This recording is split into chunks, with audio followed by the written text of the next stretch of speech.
To her followers, Yoon Jia was vibrant, magnetic, a rising TikTok star in South Korea with hundreds of thousands watching her every move.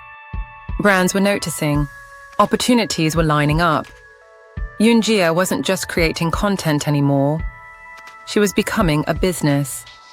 But fame has a shadow, and hers was already watching.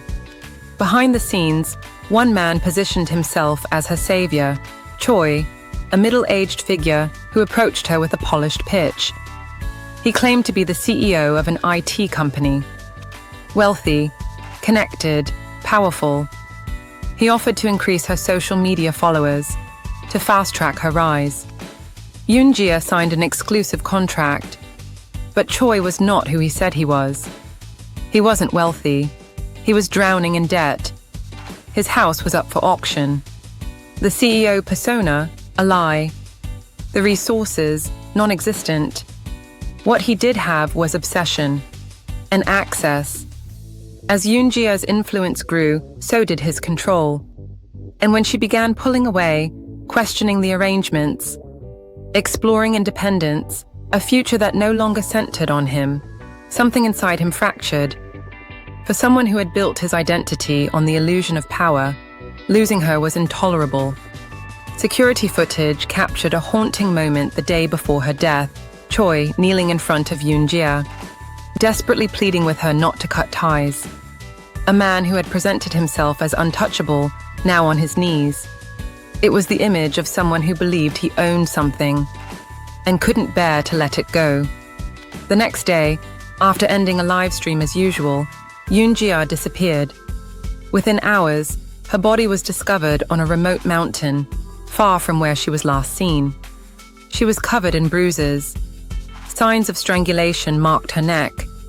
Authorities determined she had been killed shortly after leaving her broadcast. The manner of death, a violent, prolonged confrontation. The bright, fast-moving life she had built online ended in brutality. On a mountain, alone. Police moved quickly. Less than a day later, Choi, the man who had positioned himself as her protector, was arrested. Evidence placed him with Yoon Jia during her final hours. Under questioning, he confessed. The motive? Obsession.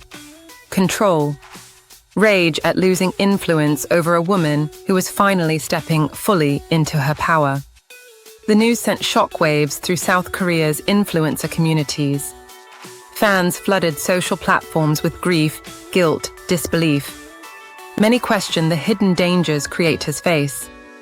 When success brings not only admiration, but entitlement from those who believe they own a piece of that rise. Yoon Jia's story is more than a tragedy. It is a warning. When ambition collides with obsession, when lies masquerade as opportunity, when someone builds their identity on an illusion, and a young woman's success becomes the only thing holding it together. Progress itself becomes the trigger. Yoon Jia was ascending. Her career was exploding. Her independence was solidifying. And for a man whose entire persona was a fabrication, that ascent exposed him. He had kneeled before her, begging her to stay. When she refused, he made sure she never could. He promised her fame. He delivered violence. Yoon Jia was killed not in spite of her success, but because of it.